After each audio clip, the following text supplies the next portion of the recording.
estimados asistentes, tengan todos y cada uno de ustedes muy buenas tardes. Bienvenidos. A nombre de nuestra organización Gestión Empresarial y Académica, con el auspicio de la prestigiosa Escuela de Posgrado de la Universidad Nacional de Trujillo, bienvenidos al Diplomado Sistema de Gestión en Seguridad.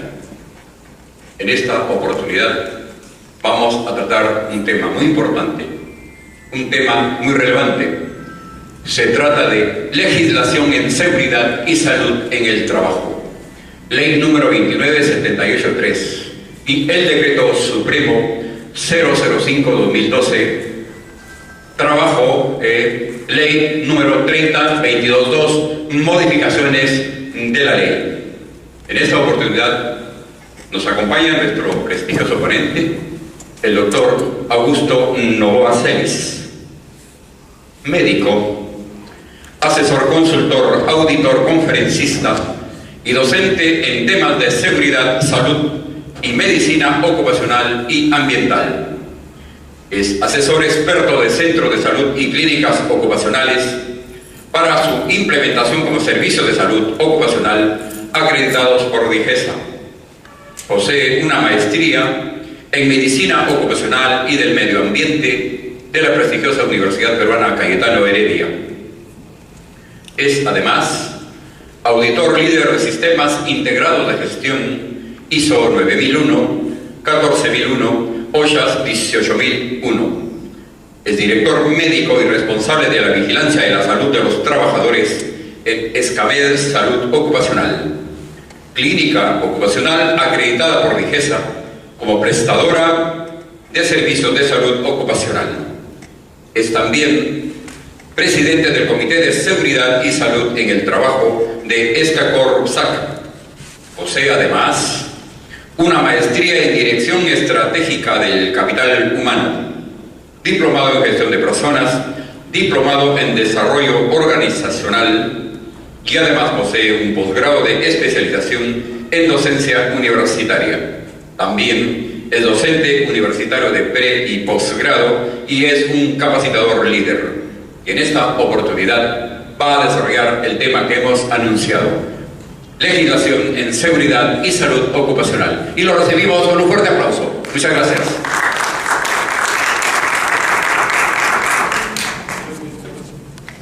Buenas tardes. Bueno, como ya mencionaron en la presentación, el tema del que vamos a tratar ahora, titulado Legislación en seguridad y salud en el trabajo, viene en un momento importante porque hace unos días atrás, específicamente el 11 de julio, o sea, una semana, 8 días atrás, se ha modificado la Ley de Seguridad y Salud en el Trabajo en 7 aspectos. Bueno, se esperaba que se modifiquen más, pero se modificó en 7 solamente.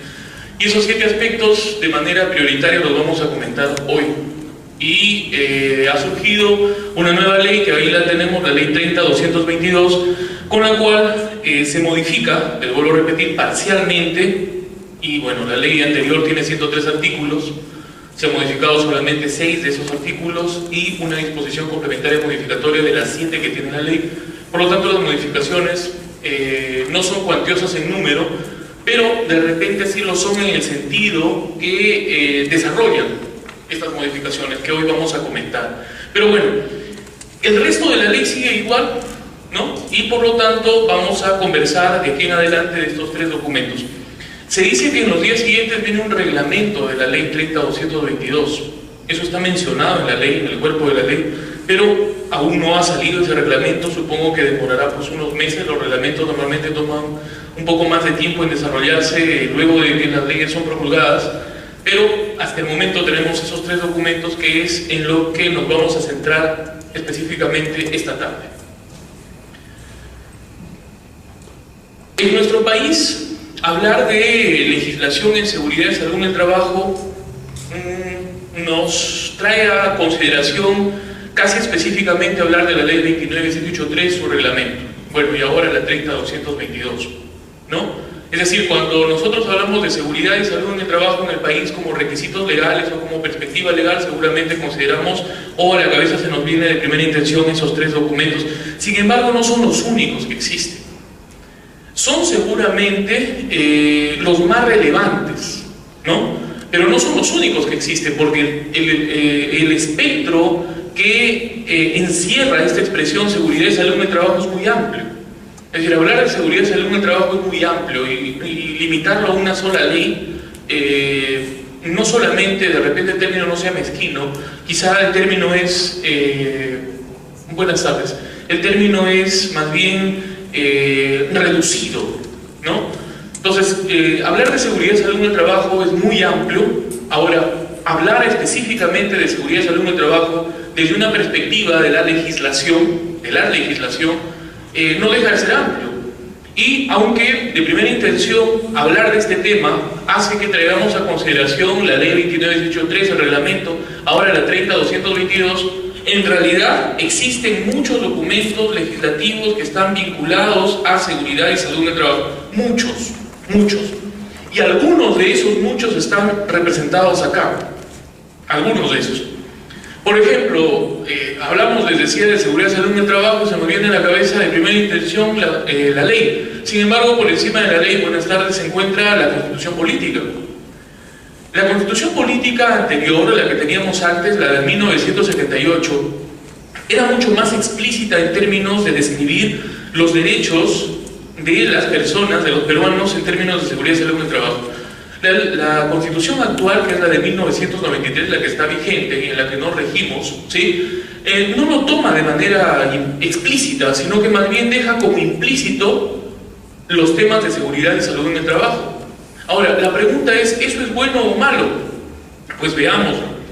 Miren, por acá están los artículos específicos de la Constitución Política en los cuales podríamos vincular de alguna manera los temas relacionados a seguridad y salud en el trabajo. Artículo 2. Toda persona tiene derecho, ¿no?, a la vida, a su identidad, a su integridad moral, psíquica, física y a su libre desarrollo y bienestar. Puntos suspensivos, siguen más comentarios luego. No dice nada sobre seguridad y salud en el trabajo de forma explícita, porque no dice ahí tiene derecho a condiciones sanas y seguras en el trabajo, pero deja de forma implícita la idea bien sentada de que al tener derecho a la vida, obviamente en el trabajo no pueden darse condiciones insalubres o condiciones inseguras. Al tener derecho a su integridad moral, física y psíquica, deja sobreentendido que no puede estar sometido a maltrato de repente o otras circunstancias que puedan trastornar o alterar dicha integridad, a su libre desarrollo y bienestar. La salud en general se define como el bienestar mental, social, físico que tiene una persona y no solamente los hechos y enfermedades. Entonces, ese artículo, miren, el artículo 2 de la Constitución Política, de la que yo hago mención en la presentación que ustedes tienen, deja implícito que los temas de seguridad y salud en el trabajo son tocados por la Constitución, pero no de forma explícita.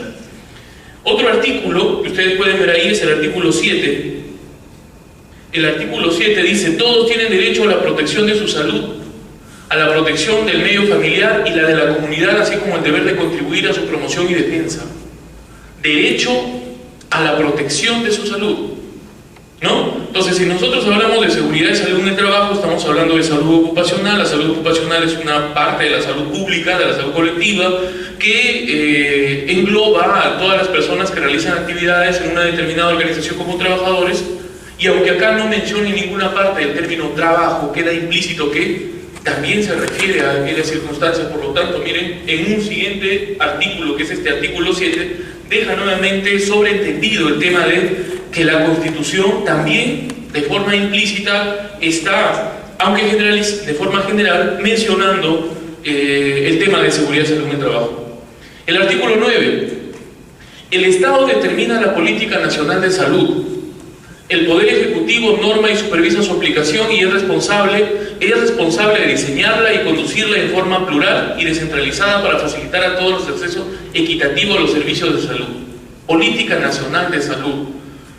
Les decía, hablar de salud ocupacional es hablar de salud en general. Entonces, nuevamente, miren, aquí en otro artículo se menciona eso. Vamos a ver más adelante que en el artículo 22, por ejemplo, se dice: el trabajo es un deber y un derecho. Deber y derecho. En base del bienestar social y un medio de realización de la persona.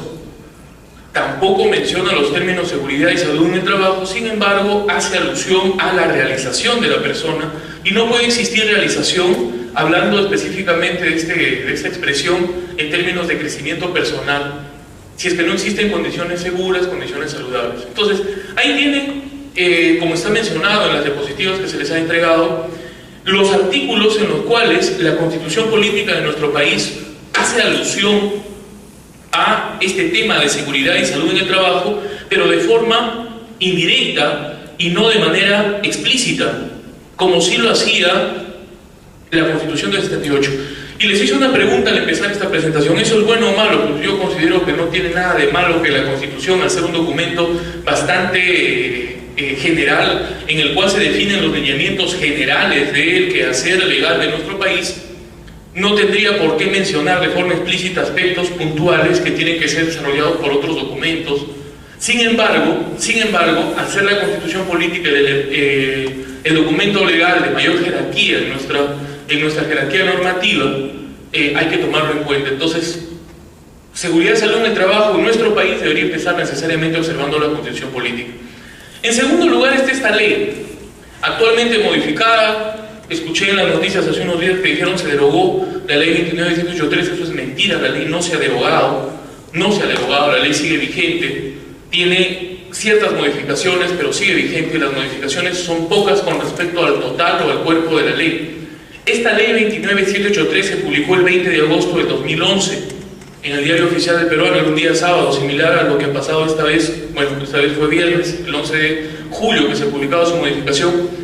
Y saber la fecha de la publicación de las normas es importante, porque normalmente estas entran en vigencia al día siguiente de su publicación en el Diario Oficial, como ya entró en vigencia la 30.222 el pasado sábado 12, ¿no? Entonces, la ley 29.783, la ley de seguridad y salud en el trabajo, de primera intención era importante, o marcó un hito de diferencia entre lo que existía antes y lo que existía después, pues no hemos tenido antes de la ley 29.783 un documento equivalente en importancia, en prevalencia.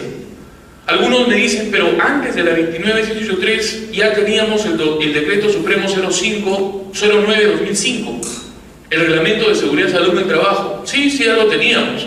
Y si ustedes lo miran, incluso el Reglamento de Seguridad y Salud en el Trabajo de esa época, 09/2005, es muy parecido en forma a muchos de los artículos que tiene la ley actual, pero no es parecido en fondo. Y una de las grandes diferencias, una de las más grandes diferencias, les voy a mencionar en este momento dos, es el hecho de que ese Decreto 09/2005, Reglamento de Seguridad y Salud en el Trabajo, actualmente derogado, solamente abarcaba a las empresas privadas y no a las organizaciones públicas. Lo que no sucede con la ley, es un cambio importantísimo. La ley no solamente considera dentro de los términos de seguridad y salud en el trabajo como norma mínima a las organizaciones privadas, sino también a las públicas. Entonces, antes de la ley, las universidades nacionales, los colegios, las instituciones públicas, el Estado, usted sabe que el Estado es el más grande infractor de cualquier norma que él mismo saca. Y eso creo que es en la mayor parte de países, al menos que tienen el perfil de los nuestros, ¿no? Que somos países que están evolucionando mucho en estos temas, en general evolucionamos mucho como seres humanos, y en términos legales, en nuestros países de nuestra región nos caracterizamos siempre por ser los primeros en romper las normas. El mismo gobierno lo hace que el gobierno saca. Entonces, antes de esta ley, las organizaciones públicas no administraban seguridad y salud en el trabajo. Ahora, ya casi 4 años después de la ley, no lo siguen haciendo. Imagínense en esa época donde nadie se los pedía, ¿no? Entonces no se hacía nada. Y salió la ley, y ahí sí, ya dice, vamos a ver luego cuando veamos el ámbito de aplicación, que la ley se aplica a cualquier organización, incluidas las públicas. Otro aspecto importante, porque les dije, les voy a mencionar dos, es evidentemente la jerarquía normativa. Buenas tardes. Es diferente una ley a un decreto supremo.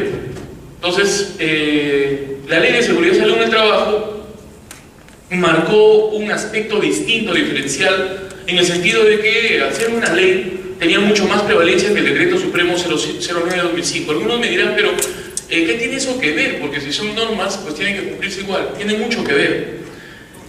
En simultáneo a este Decreto Supremo 09/2005 que se publicó en 2005, por ejemplo, existía el Decreto Supremo 055/2010 que se publicó en 2010 para minería.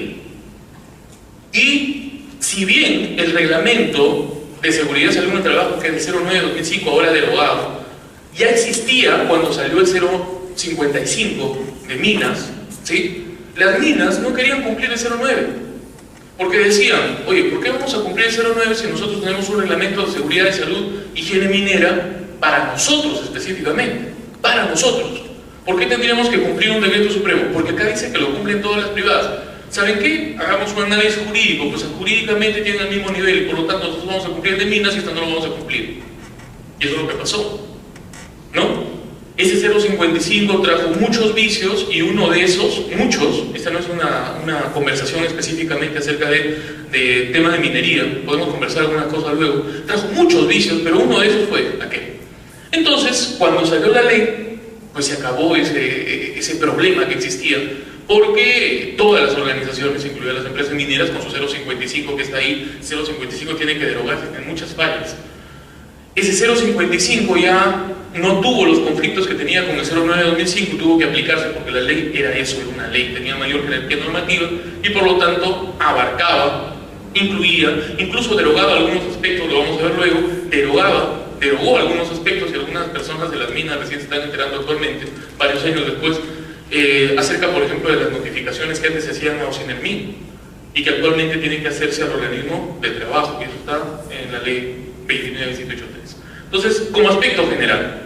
Ahora, ustedes deben saber que las leyes normalmente tienen una perspectiva más bien doctrinaria, una perspectiva misional, ¿no? Tienen una misión, objetivo. Entonces, la ley se ha hecho para proteger a las personas de enfermedades ocupacionales y de accidentes laborales, para eso se hizo la ley. Pero las leyes, en general, son documentos no operativos, son de difícil operatividad. Pues las leyes, para que sean operativas, necesitan estos otros documentos complementarios que son los reglamentos. Para que una ley sea operativa requiere de un reglamento. La mayor parte de leyes que tenemos en nuestro país tienen sus reglamentos, algunas no lo tienen, ¿no? Y precisamente el Decreto 05/2012, que es el tercer documento que ven ahí en la lista, en el listado, es el reglamento de la ley. Este reglamento es un documento complementario muy importante, mucho más extenso que la ley, un poquito más extenso que la ley, y desarrolla los temas de forma más operativa. Por ejemplo, en la ley se dice, tiene que haber un comité de seguridad y salud en el trabajo, en el reglamento dice cuántas personas lo conforman, cómo tiene que elegirse a las personas que forman parte del comité, cuáles son sus funciones, ¿no? Cuánto es el tiempo de duración que tiene que tener el ejercicio de las funciones como integrante de estos comités. Es decir, el reglamento me da pautas operativas que son útiles en el tema de la implementación, ¿no? A diferencia de la ley que simplemente me da una perspectiva más general de lo que se requiere o de lo que se persigue. Este reglamento se publicó rápido. Les decía que la ley se publicó el 20 de agosto de 2011. Esa fecha hay que recordarla. La mayor parte de ustedes que han venido acá a esta conversación, como lo hacen otras personas de otros grupos, ¿sí? Acá y en otros lugares, lo hacen porque están vinculados a temas de seguridad y salud en el trabajo. Y los temas de seguridad y salud en el trabajo, miren, tienen una peculiaridad muy interesante. Hablar de seguridad y salud en el trabajo, seguridad, estrategias para prevenir accidentes, salud, una división que tuvo también un origen algo erróneo, pero no vamos a hablar de eso ahora. Salud, conjunto de estrategias para prevenir enfermedades ocupacionales. Ustedes dirán, ¿qué tiene que ver para prevenir accidentes y enfermedades ocupacionales la legislación? Sí, pues no debería tener mucho que ver. Pero curiosamente, los temas de seguridad y salud en el trabajo quedan en el centro de un triángulo en el cual de un lado están las organizaciones y sus representantes, los empleadores, del otro lado están los trabajadores, a veces también sus representantes, sindicatos, y del otro lado está el gobierno. Normalmente los empleadores, si ustedes, como varios deben ser empresarios, empleadores, ¿qué es lo que busca una organización? ¿Una organización para qué se crea? ¿Cuáles son los objetivos de una organización? Los objetivos de una organización son producir y ganar dinero, ¿no? Y bajo esa perspectiva de ganar dinero y producir en términos de seguridad y salud es un aspecto no misional, es un aspecto complementario. Sin embargo, los trabajadores van a trabajar ¿para qué? También van a trabajar para ganar dinero, ¿no?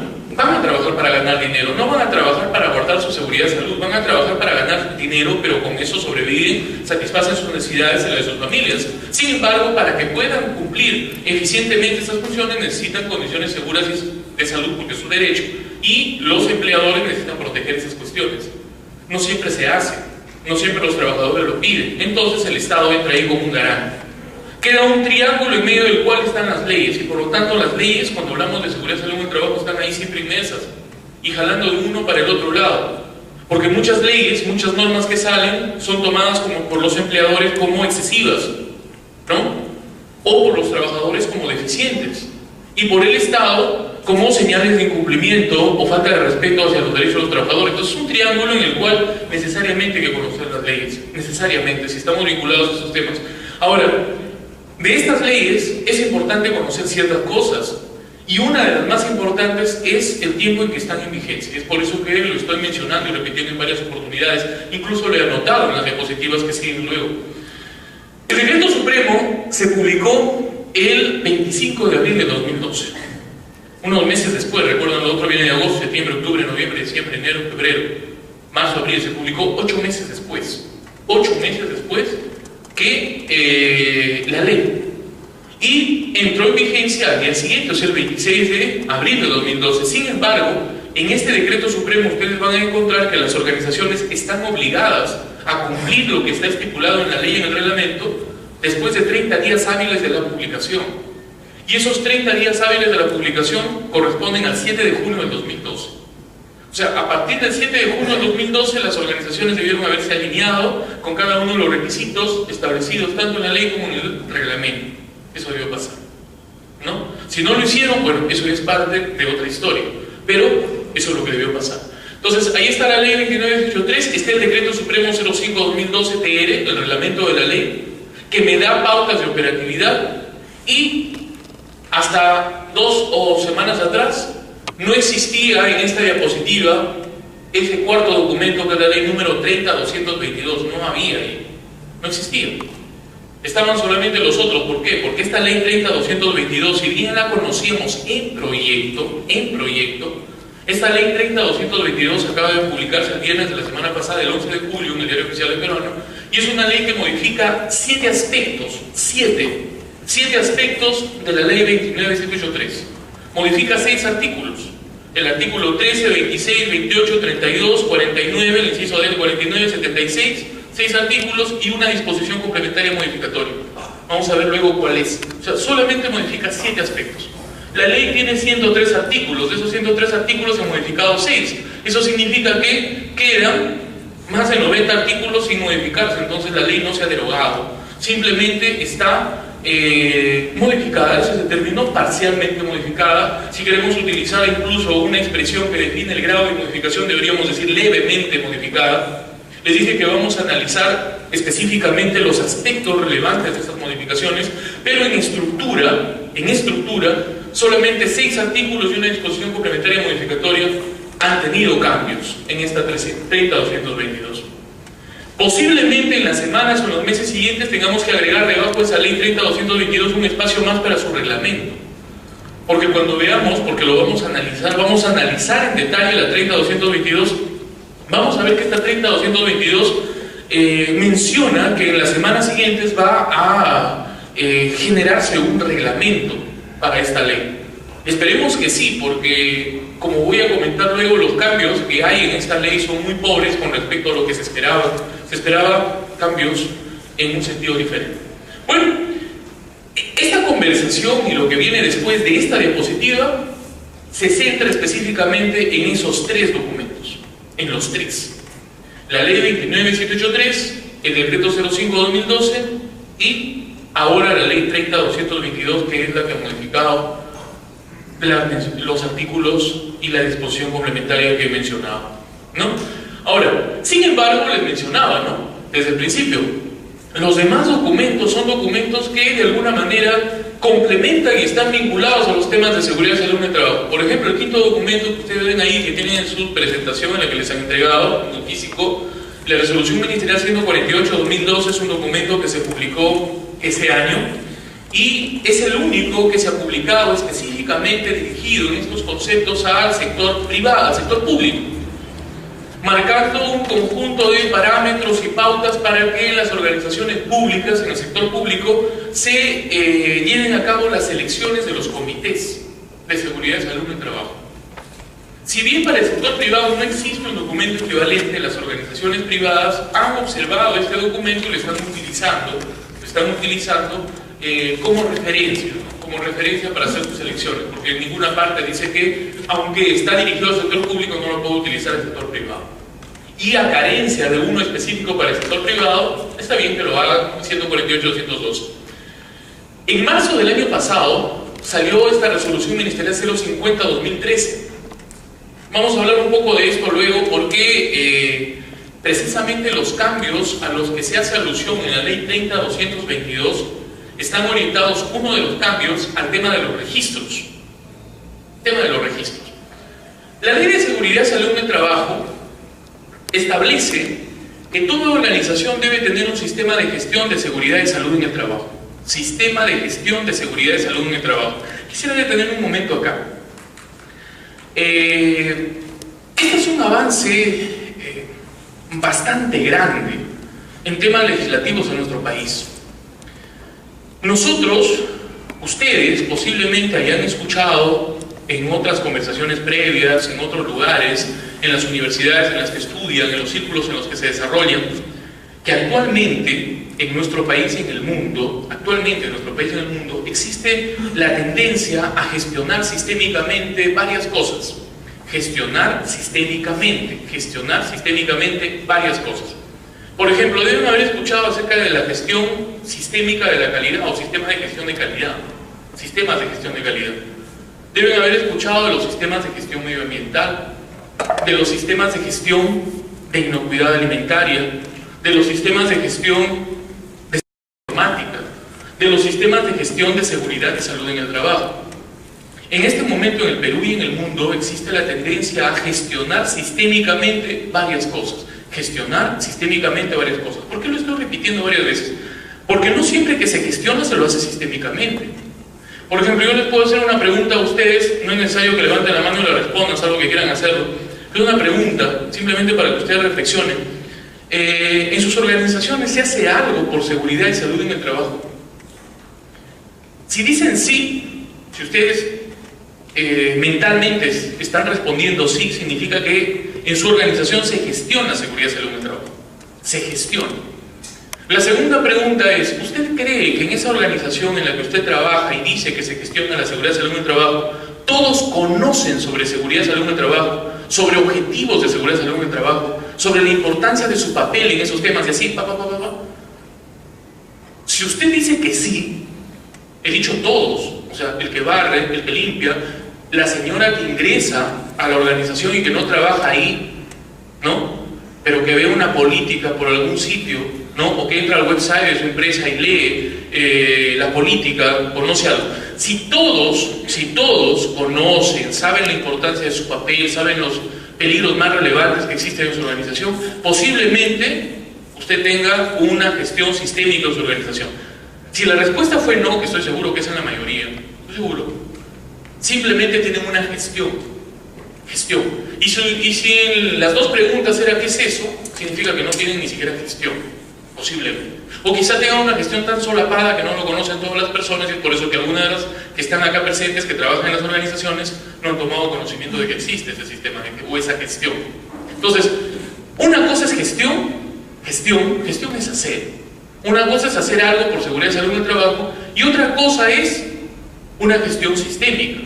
Es decir, gestionar sistémicamente, no solamente pensando en mi organización, sino también pensando en lo que ingresa a mi organización, en lo que sale de mi organización y en todo lo que está relacionado con mi organización, gestión sistémica. En el Perú, en el mundo, en este momento se está propugnando la gestión sistémica. Sin embargo, en nuestro país, aunque se está propugnando la gestión sistémica, hasta antes de esta ley 29783 no existía la obligatoriedad de gestionar sistémicamente nada. No estaba obligado. Es decir, Si usted tiene una empresa, lo explico de otra manera, si usted tiene una empresa, ¿está obligado a gestionar la calidad? No, no está obligado. Por ley me refiero. Ahora, de que usted tiene que gestionar la calidad, seguramente lo hace. ¿Por qué? Porque si usted no gestiona la calidad va a quebrar y otras empresas, como se diría en peruano, lo van a llevar de encuentro. Y usted va a perder, ¿no es cierto? Pero no está obligado por ley a gestionar la calidad. No está obligado. Alguien levanta la mano y me dice, ¿cuál es la reclamación? ¿Cuál es la reclamación? Ese es un punto dentro del universo de millones de puntos que tiene la gestión de la calidad. Es un hecho aislado que tiene Indecopi, que encima nadie lo supervisa. O sea, eso no es legalizar la gestión de la calidad. ¿Su empresa está obligada a gestionar el medio ambiente? No, no está obligada. Las organizaciones no están obligadas a tener sistemas de gestión ambiental de manera general.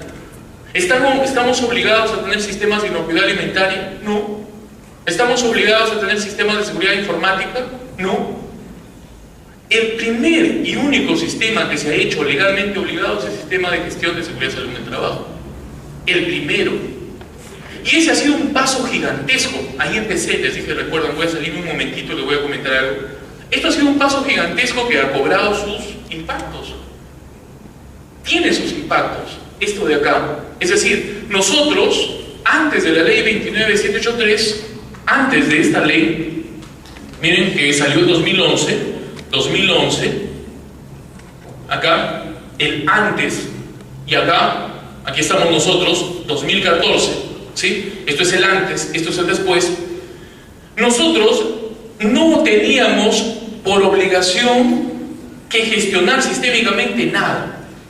Ya existían organizaciones que tenían sistemas de gestión organizados, otros incluso que tenían sistemas de gestión alineados con normas internacionales, eso 9001 para calidad, 14001 para medio ambiente, 22000 para inocuidad alimentaria, OSA 18001 para seguridad y salud en el trabajo, etcétera, etcétera, responsabilidad social, todo.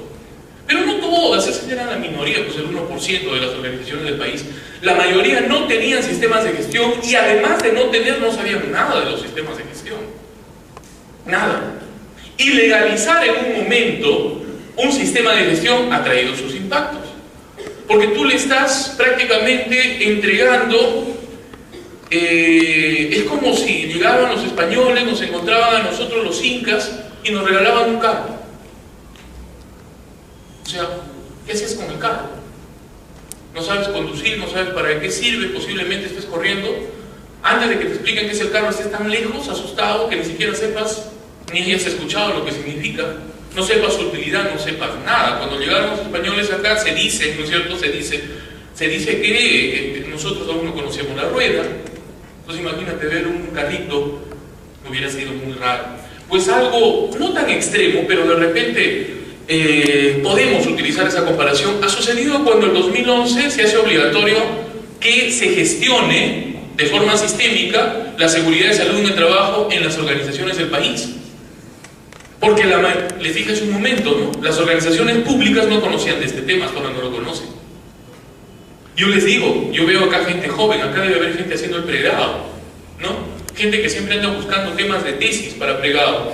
Hagan un estudio descriptivo simple en el cual ustedes determinen cuál es el nivel de conocimiento de las organizaciones, tanto públicas como privadas. Incluso hay quienes dos temas, pueden hacer un grado de concordancia entre lo que hay en instituciones públicas e instituciones privadas, conocimiento acerca del tema de seguridad y salud en el trabajo, y se van a dar cuenta que la mayoría están out, ¿no? Entonces, prácticamente el país dio un paso gigantesco al pedir los sistemas de gestión. Me pareció muy bueno. Yo he sido una de las personas que ha temido bastante que lo que se modifique en la ley era este tema, o sea, que se haga obligatorio los sistemas de gestión. Que en algún momento diga, se pone opcional el tener un sistema de gestión. Claro que eso también, así como esto fue un paso gigantesco y ha sido un retroceso gigantesco, pero no, eso no se ha modificado, sigue igual. ¿Sí? Ahora, ¿por qué les empecé a comentar todo esto? Porque en una sociedad en la cual los sistemas de gestión, olvídense de seguridad y salud en el trabajo, los sistemas de gestión están tan alejadas de nuestra conversación común, pero tan lejos, lejísimos, ¿sí? Tú le dices que es obligatorio hacer sistemas de gestión, ¿qué es lo primero que va a pasar? Primero se van a asustar. Primero no lo van a entender, no van a saber qué es. En segundo lugar, cuando les explican más o menos, lo van a entender mal. Eso siempre pasa para cualquier tema. En tercer lugar, posiblemente se asusten. Digan, oye, esto va a salir muy caro, etcétera, etcétera. Y eso ha ido pasando.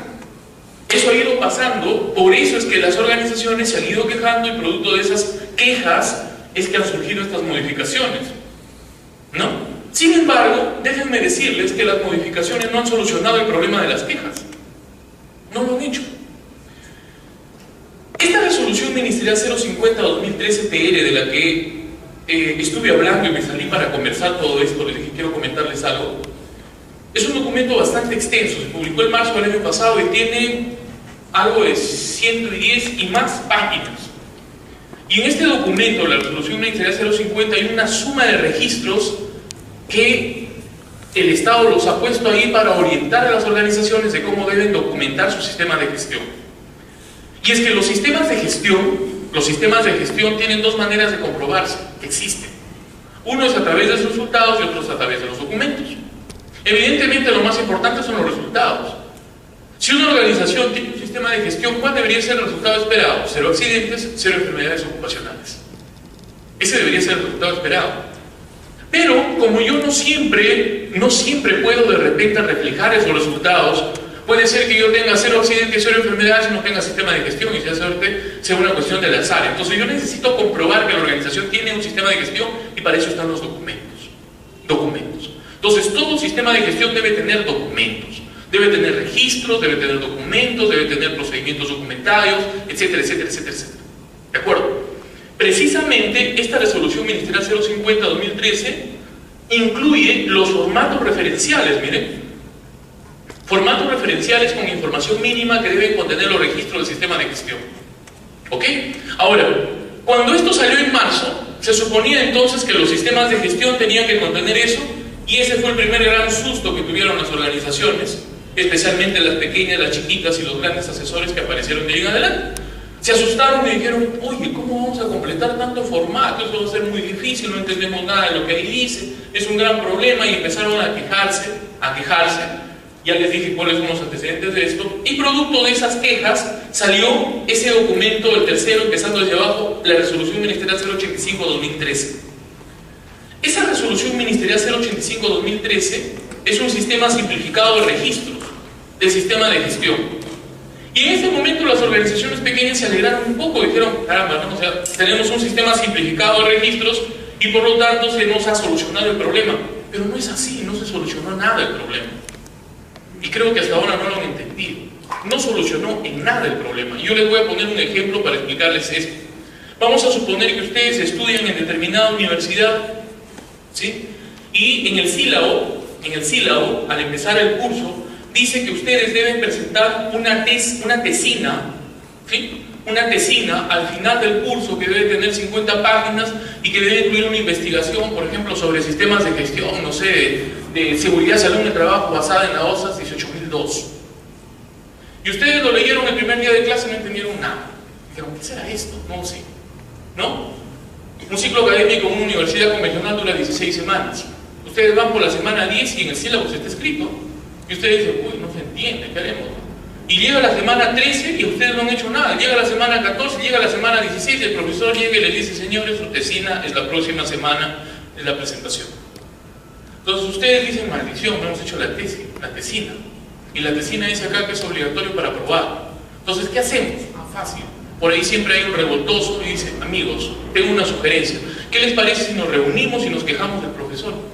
Que no nos enseñó a hacer tesinas, nos está pidiendo algo sobre lo que no nos ha explicado, y lo votamos. Perfecto. Entonces se reúnen y lo votan al profesor. ¿Sí? Y la universidad, como falta una o 2 semanas para que acabe el curso, contrata a otro. Ya los convencieron ustedes, lo votaron al profesor. Trae otro profesor, el otro profesor viene, muy bien, le saluda a un muchacho, le voy a tratar de hacer lo mejor posible, somos amigos, etc. Vamos a mirar el sílabo.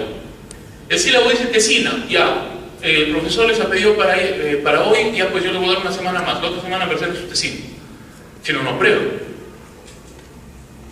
Algo similar ha pasado acá. Las organizaciones se han movilizado, han generado cambios, pero los cambios no han logrado el objetivo que las organizaciones querían. Por ejemplo, hablando de esta resolución ministerial 085, ahí dice sistema simplificado de registros. ¿Cierto? Se simplifican los registros, pero no se simplifica el sistema de gestión. El sistema de gestión sigue igual. Por ejemplo, si ustedes ven en ese 085 dice que las empresas micro no deben tener registros de capacitaciones. Decía, ¿no? Porque esto se modificaba. No deben tener registro de capacitaciones. Registro de capacitaciones. Pero en ningún sitio decía que no tienen que hacer capacitaciones. Eso es otra cosa. Entonces, pasó algo parecido a lo del profesor. O sea, ¿el objetivo cuál era? El objetivo era no presentar la tesina, pero el mecanismo fue inadecuado. Porque lo que hice fue votar al profesor, después vino el otro y me la pidió igual. Al final de cuentas no solucioné nada de lo que yo quería y la gente pensó que lo había solucionado. Algo parecido está pasando con la 30.222 y lo vamos a analizar en el artículo que tiene que ver con esto específicamente con los registros. Pero bueno, ahí está. Este 085 prácticamente va a quedar fuera. Luego de que salga el reglamento de la 30.222, dependiendo de cómo lo quieren interpretar las organizaciones. Y por último, miren al final, los dos últimos documentos de la resolución ministerial 312 y la 04/2014, que son los únicos documentos que he puesto. Si ustedes se dan cuenta, los previos son del Ministerio de Trabajo, ¿no? La Constitución Política está arriba, luego viene la Ley 29.183 dada por el Congreso, ¿sí? Luego vienen todos los documentos que siguen, son del Ministerio de Trabajo. TR significa Ministerio de Trabajo, pero miren los de abajo, dice MINSA. MINSA significa Ministerio de Salud. Los dos únicos del MINSA, porque hay muchos más.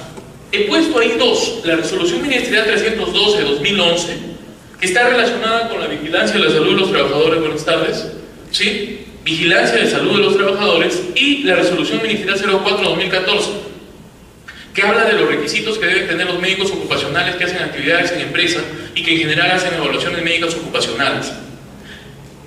Un paréntesis acá.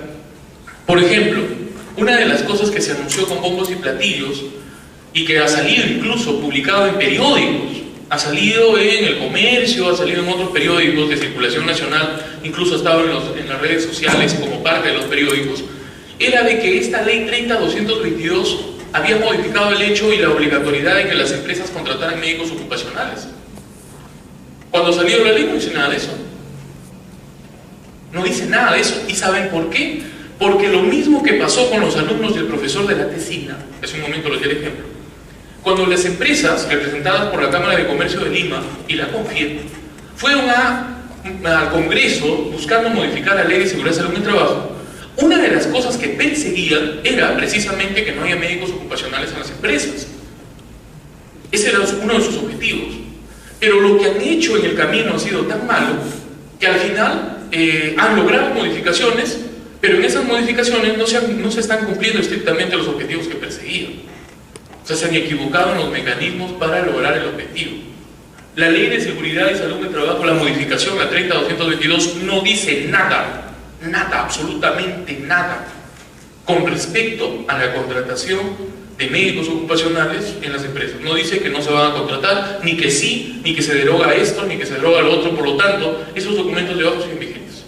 312-2011 y el 04-2014 que salió el 5 de enero de este año.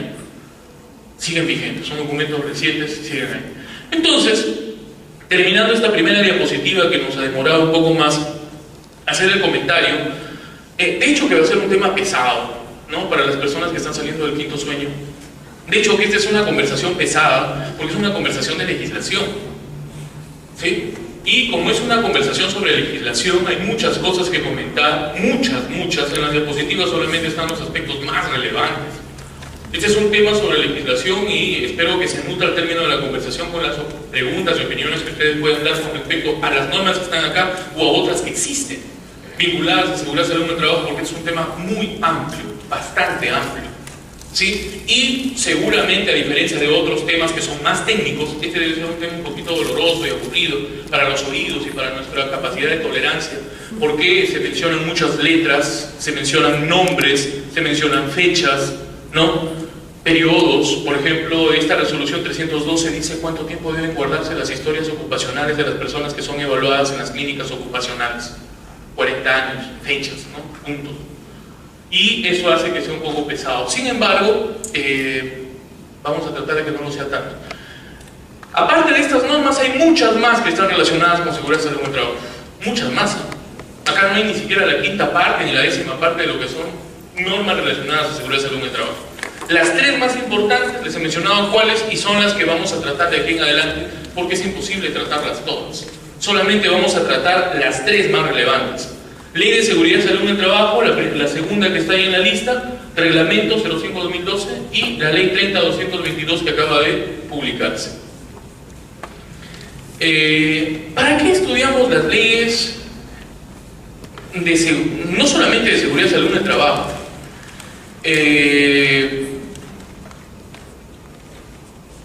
La perspectiva en la que yo desarrollo este tema, porque ustedes pueden preguntarse qué hace un médico hablando de seguridad, de leyes de seguridad y salud en el trabajo.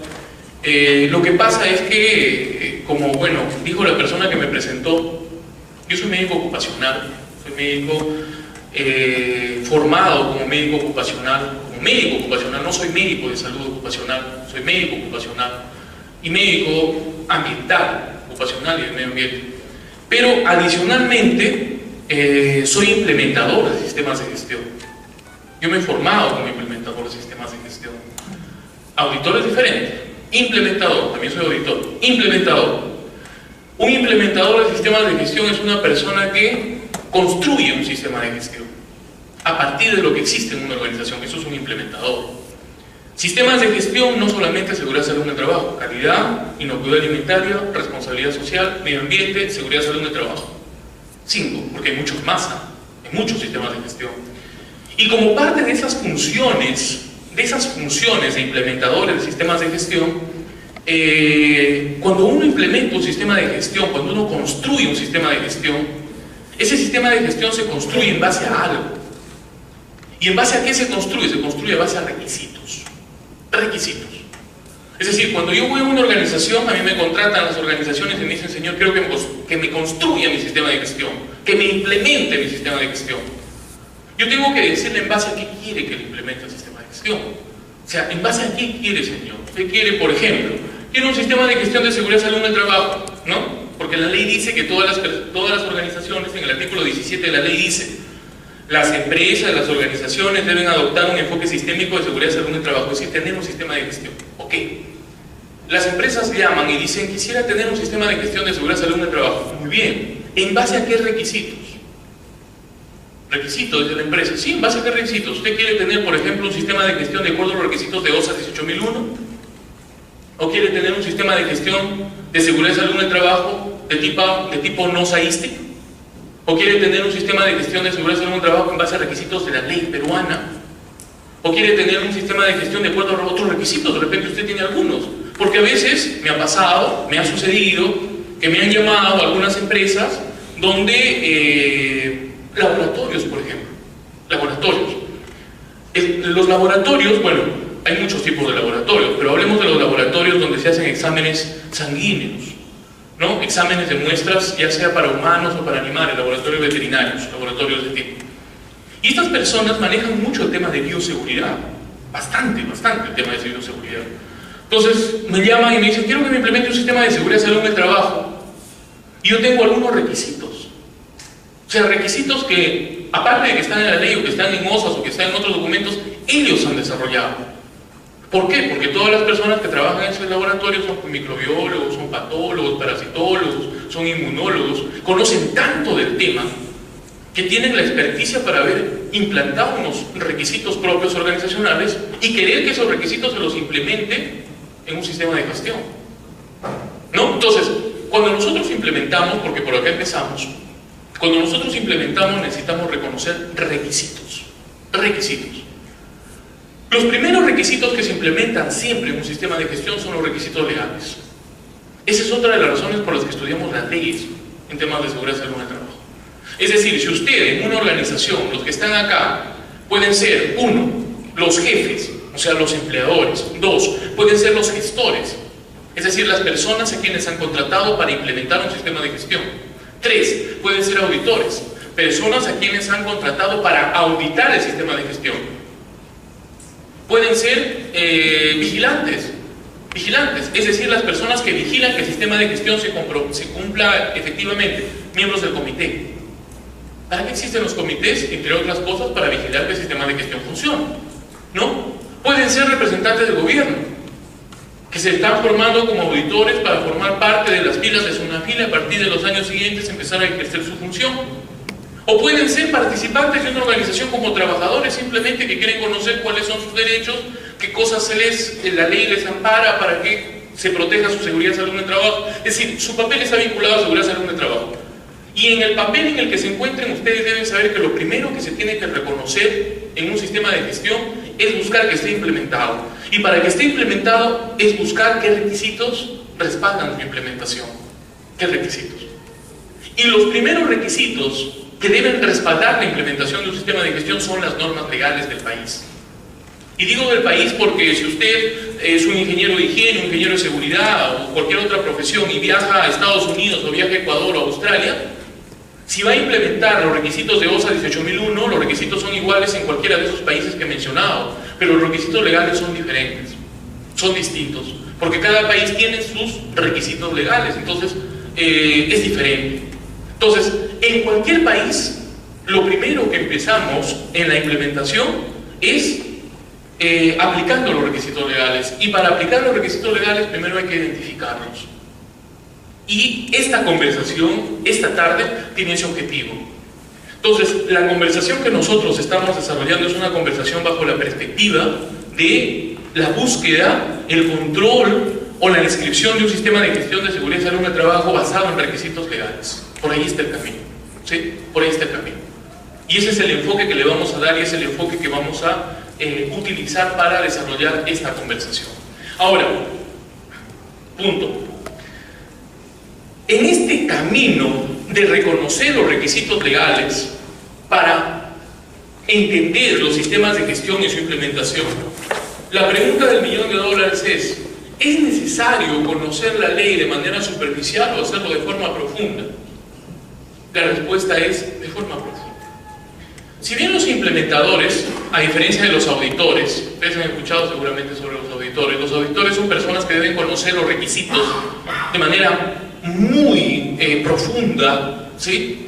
Y conocerlos bien.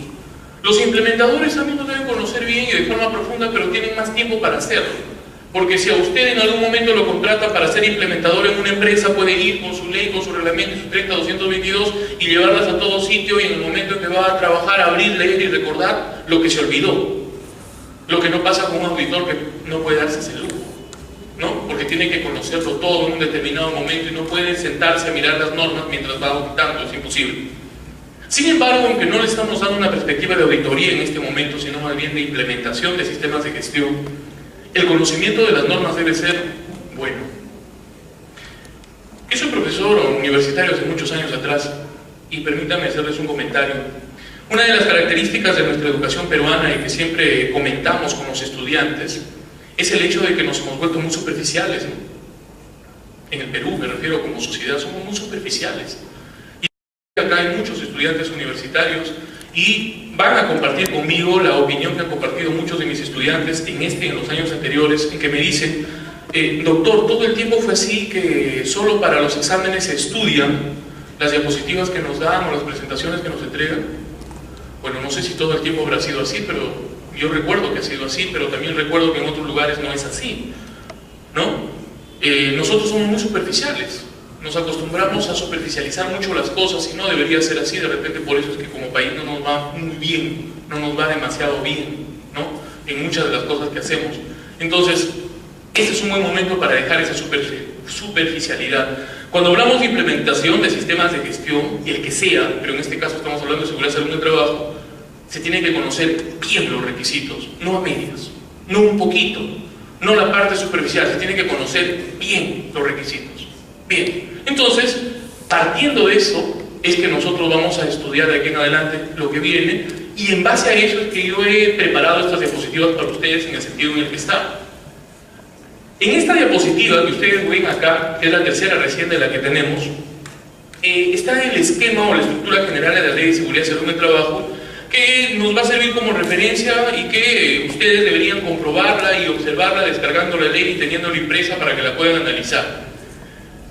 Un título preliminar, 7 títulos, quiero que se fijen en ese segundo aspecto, 7 títulos, 103 artículos, 3 disposiciones complementarias finales y